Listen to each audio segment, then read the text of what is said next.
নদীর এপার কয় ছাড়িয়া নিঃশ্বাস, ওপারেতে অনেক সুখ আমার বিশ্বাস। এই কথাটি এই জন্য বলা যে দেখেন আমাদের সমাজে আমরা অনেকেই আমাদের নিজেদের অবস্থান নিয়ে সুখী না।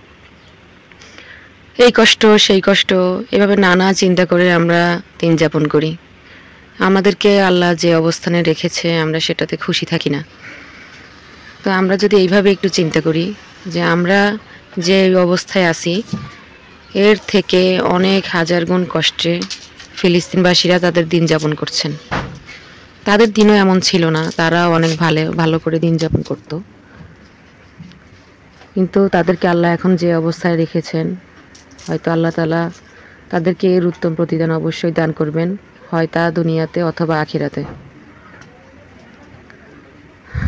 আসলে কালকে থেকে মনটা খুবই খারাপ। আল্লাহ তাদেরকে হেফাজতে রাখুন এতটুকু দোয়া করি। কারণ আমরা এত দূর থেকে তাদের কাছে পৌঁছানোর মতো আমাদের কাছে আর কিছুই নেই দোয়া ছাড়া। তো সবাই বেশি বেশি করে তাদের জন্য দোয়া করি, এতটুকুই কামনা। আর যারা বিত্তশালী রয়েছেন তারা টাকার মাধ্যমে সাহায্য করতে পারেন।